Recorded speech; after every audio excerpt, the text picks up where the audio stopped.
역은 신고디렉터 남명은입니다.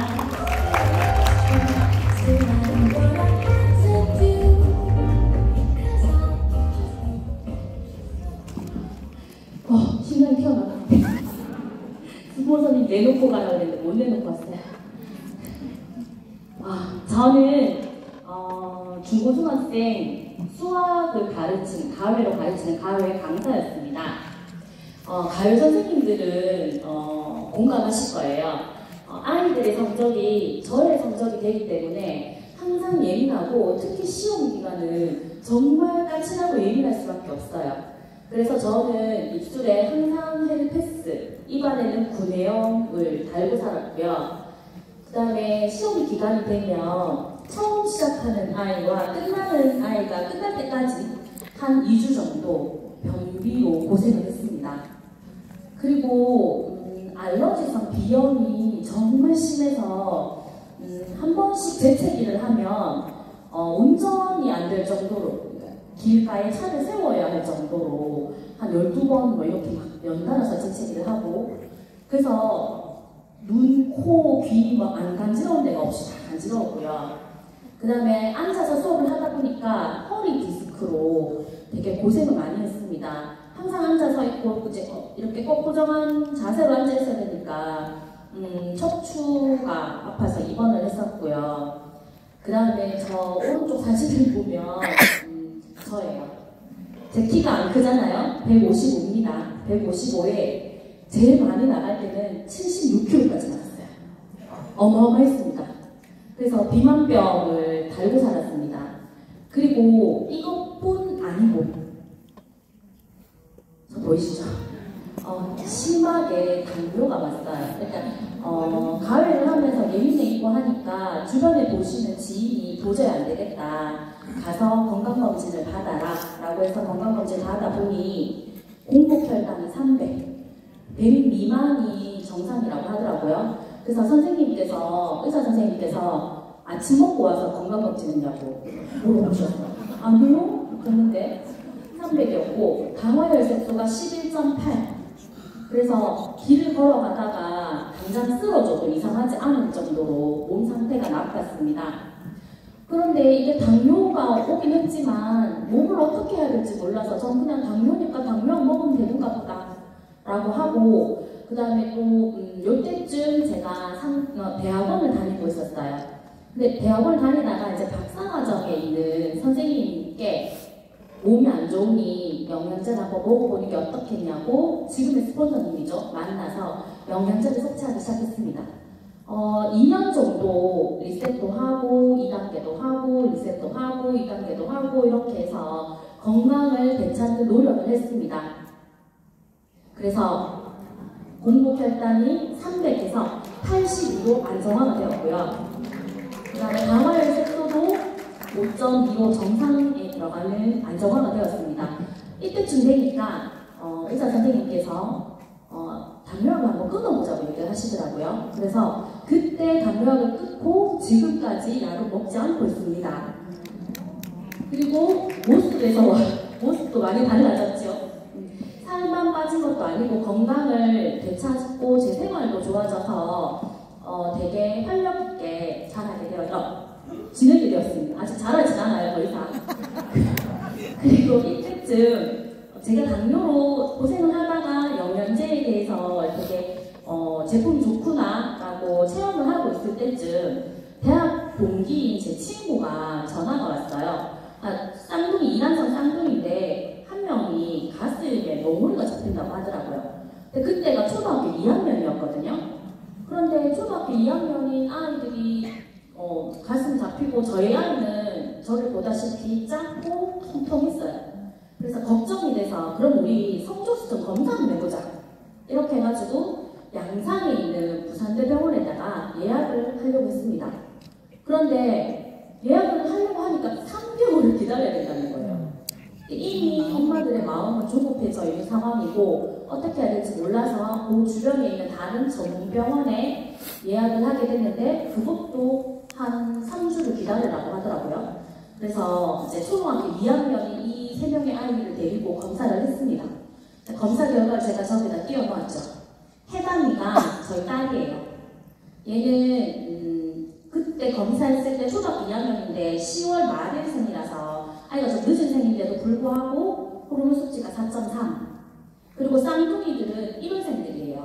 그래서 하나는 5.8, 나머지는 5.2. 이래서 수치가 높았어요. 뭐 저게 무슨 의미예요? 할 건데 5 이상 넘어가면 1년 정도 만에 생리를 한다고 선생님께서 3개월마다 한 번씩 성호르몬 주사를 맞아야 된다 하더라고요. 그래서 그 얘기를 듣자마자 하늘이 무너지는 것 같고 친구하고 둘이 울었어요, 사실은.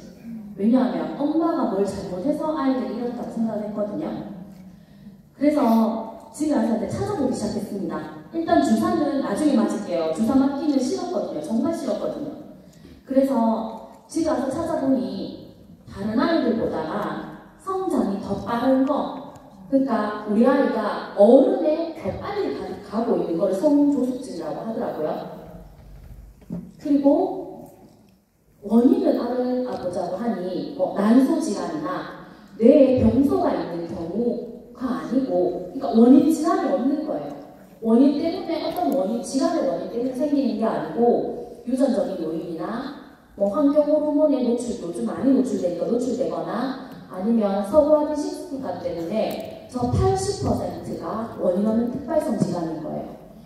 이거를 보고 난 이제 병원에서 왜 석 달을 기다려라, 또 3주를 기다려라 하는지 정말 많은 아이들이, 그리고 많은 부모님들이 고민하고 있다는 게 느껴졌어요. 그래서 이제 다시 제가 친구하고 둘이 뭐를 해야 될까? 왜냐하면 주사를 맞히면 어떤 부작용이 생길지 고민하지 않을 수가 없었어요. 그래서 한의사한테도 물어보고 여기저기 물어보다가 일단 제가 먼저 제품에 너무 좋은 걸 경험했기 때문에 스폰서님께 전화를 드렸습니다. 전화를 드려서 스폰서님 이러한데 어떻게 했으면 좋겠습니까? 라고 물으니까 스폰서님이 리셋을 한번 해보자 라고 추천을 하셨어요. 그래서 주사 맞는 것보다 좀 더 건강한 방법으로 해결할 수 있으면 좋겠다 해서 리셋을 한번 해보기로 했습니다. 자, 이게 저희들 리셋할 때 사용했던 제품들인데요. 사실은 여쭤보니까 그 앞에 어떤 경험적인 부분이 없더라고요. 그래서 이 제품들은 스폰서님과 제가 의논을 해서 하는 거예요. 그런데 이제 저희는 요것들로 효과를 봤기 때문에 말씀드리는 겁니다. 먼저 기초영양, 유산이멀지랑 센텐셜즈가 들어가고요. 그 다음에 바이오메가, 뼈 성장을 위해서 마그네 칼디, 염증의 C300, 그 다음에 면역 증강의 프로바이오틱, 이렇게 해서 저희는 구성해 보았습니다. 그리고 쌍둥이들이 설사가 잦았어요. 그래서 그러니까 장 건강을 위해서 파이버즈를 넣었고요. 식사 대용으로 할 수 있는 뉴트리밀도 같이 넣었습니다.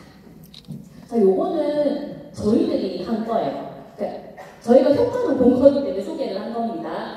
유산이멀지 2개, 마그네 칼디 2개, C300 한 개, 바이오메가도 한 개, 프로바이오틱은 아침에만 먹었고요. 뉴트리밀은 2숟가락씩 먹었습니다. 아이들이 어리기 때문에 2스푼씩 먹었고요. 그 다음에 파이버즈도 2분의 1스푼 이렇게 해서 작게, 또 못 먹는 아이는 커피 스푼으로 먹였거든요. 자, 이렇게 해서 넣었고, 그 다음에 글루카뮴은 사실은 제가 넣은 거예요. 아이들 감기나 이런 것들 때문에 면역력 증강을 위해서 저는 넣어서 먹었는데 선택사항입니다. 어머니들한테 얘기를 했을 때 어머니들이 같이 선택해서 먹는 분들이 많았습니다. 그리고 리셋을 진행하는 게 5일 동안 진행을 했는데 초등학교 2학년, 3학년 아이들을 대상으로 했기 때문에 이게 제품을 먹이는 게 보통 일이 아니에요. 그래서 영양제가 못 먹어요. 이런 애들. 유산균을 씹어 먹으면 되지만 바이오메가나 C300이나 이런 경우는 못 씹어 먹으니까 이거는 숟가락이나 엽사발에 갈아서 뉴트리밀에 넣어서 먹이기도 하고, 그 다음에 뉴트리밀 질려요, 못 먹어요, 먹다가 토하고 이런 애들도 있었어요. 그래서 얘들은 3가지 방법을 썼는데, 첫 번째는 얼음하고 같이 갈아서 샤베트 형식으로 줬고요. 두 번째는 바나나나 딸기를 같이 섞어가지고 맛있게 먹을 수 있도록 했습니다. 그리고 세 번째는 꿀도 같이 넣어가지고 먹을 수 있도록 꿀이나 뭐 블루베리나 이런 거 넣어서 먹는 것이 더 중요했기 때문에 어쨌든 간에 아이들이 먹을 수 있도록 한 방법을 사용했습니다. 그리고 오메가가 커가지고 못 삼킬 때 하는 애들은 씹어 먹을 수 있는 아이들은 씹어 먹겠고요. 그 다음에 안 되는 거를 터트려가지고 이제 뉴트리빈에 섞어가지고 먹이도록 했습니다. 화이버지가 맛없어요 이런 애들은 뉴트리빈에 섞어가지고 이제 맛있게 먹을 수 어쨌든 간에 영양제를 다 먹을 수 있도록 했고, 그 다음 리셋 기간은 5일을 진행했는데 아이들과 함께 했기 때문에 전전전지 나왔습니다. 그러면 이제 방법입니다. 홍보를 해야 되겠죠. 단톡방에다 홍보를 했습니다. 왼쪽에 있는 요게 저희 딸이에요. 좀 통통하죠. 제가 리셋을 하기 전. 그 다음에 두 번째가 리셋을 한 4번쯤 하고 나서. 그 다음 마지막에 리셋을 6번 하고 나서. 요렇게 보시다시피 얼굴이 좀 달라졌죠. 딸내미가. 이렇게 사진을 넣어서 눈에 효과를 볼 수 있도록 했고요. 여기에는 뭐 언제 한다, 제품은 어떻게 준비해라, 그리고 어머니 줌미팅, 아이 줌미팅 어떻게 하겠다라는 걸 공지했습니다. 그리고 이제 이렇게 지나가면서 처음에는 성조숙증 아이들을 모아서 했다면 요게 이제 소문이 나면서 청소년 아이들, 비만인 아이들, 뭐 여드름 피부가 고민인 아이들, 변비가 심한 아이들 이렇게 해서 청소년 리셋도 같이 조금 더 진행하게 되었습니다. 톡방에서 모으고 나면 이제 공지를 띄웁니다. 자, 어린이 그 리셋은 엄마가 90% 이상인 것 같아요. 어머니가 정말 확고하게 주사 맞히지 않고 나는 이 아이를 건강하게 넘어가 보겠다 하는 어머니의 확고한 마인드가 필요했기 때문에 사전 어머니 줌미팅을 반드시 했습니다. 여기에는 어머니의 확고한 마인드, 그 다음에 아이들이 아침에 일어나면 저희처럼 열이 나는지 뭐 변은 받는지 아이들의 컨디션을 체크하는 부분, 그 다음에 어떻게 먹으면 되는지 방법적인 부분, 그 다음에 동기부여, 격려, 칭찬 이런 것들을 다 어머니 사전 줌미팅에서 알려줬고요. 그 다음에 매일 저녁 8시에 어린이 참가자들 줌미팅도 하는 것을 독려해 달라고도 공지를 했습니다. 그리고 뭐 단톡에 인증샷 올리는 거, 그 다음에 어린이들 리셋이기 때문에 어른처럼 뭐 배가 고파요 하고 넘어갈 수 있는 부분이 아니에요. 그래서 뭐 방울토마토나 아니면 아몬드나 이런 것처럼 간식을 준비하기 위해서 먹을 수 있도록 했고요. 그 다음 매일 어머니들과 소통할 수 있도록 또 했습니다. 그래서 이미 그 리셋이 시작할 때 부모님들이 다 알고 계세요. 어떻게 하는지. 그리고 아이들은 매일 8시에 줌미팅을 했는데 이제 줌미팅 하면서 뭐 배고프지 않아, 뭐 배고프고 찾아보자, 뭐 리셋이 끝나면 어떤 모습이 될 거야 라고 자기들하고 이야기도 했고요. 그 다음에 또 이벤트성으로 뭐 가족화를 그리거나 만다라를 그려서 발표하게 하기도 했고, 자기가 원하는 모습을 그려서 발표하기도 하기도 했고요. 그 다음에 아이들이 막 화가 나고 짜증이 나니까 먹지를 못하니까 이벤트성으로 게임 시간, 게임 나쁜 건 아닙니다 저도. 그렇지만 게임 시간 좀 늘려주던가 아니면 리셋이 끝나고 나서 이런 보상을 해줄게 라고 하는 보상적인 부분도 넣어서 이벤트로 진행을 했습니다. 진행 결과는 20년 2월부터 지금 23년 1월까지만 이렇게 나타나 있는데요. 총 7회까지만 나타내고 처음에는 4명씩, 뭐 8명씩 반복적으로 나타나는 아이들도 있습니다. 이렇게 해서 결과를 알려드리면 해감이는 2회 진행했을 때 4.3에서 호르몬이 2.8로 떨어졌습니다. 이 아이는 지금 중학교 1학년이 되는 아이고요. 아직까지 생리를 하지 않습니다. 초등하지 않아요. 그리고 혜주는 똑같이 5.2에서 2.8로 떨어졌고요. 중학교 1학년이고 이 아이는 6학년 초에 초병을 시작했습니다. 그리고 서주는 쌍둥이인데 5.8이었다. 얘는 3회 만에 떨어졌는데 왜냐하면 1회는 제대로 진행을 하지 않았어요. 엄마가 주면 영양제 뱉었고 밖에 나가서 뭐 젤리 이런 거도 먹고 그래가지고 두 번째 결과가 6.2까지 올라갔었어요. 호르몬 수치가. 그러다가 동생이 떨어지는 걸 보고 해도 되겠구나 해서 똑바로 이제 한 번 더 해서 3회까지 떨어진 아이고 중학교 1학년이 되는 아이고 5학년 말에 생리를 시작했습니다. 윤희는 저희 스폰서님 딸이에요. 얘는 처음에 했을 때 5.7이었는데 스폰서님이 호르몬 주사를 2번 맞추셨어요. 맞추셨고 세 번째 저희들이 할 때 들어와서 단 한 번 이제 같이 진행을 했는데 다시 호르몬 검사를 하지 않았지만 현재 중2고 6학년 초에 초경을 시작했다고 합니다. 유빈이는 저희 딸 해담이 친구예요. 그래서 얘가 떨어진 걸 보고 3학년 때 한번 해서 얘도 마찬가지로 6학년 말에 초경을 시작했습니다. 그 밑에 있는 채미나 현지나 승민이는 호르몬 수치하고 상관이 없어요. 비만이거나 뭐 너무 피곤하거나 얼굴에 여드름이 너무 많이 났거나 이런 것들로 같이 청소년 리셋을 진행했는데 얘들도 같은 효과를 봤습니다.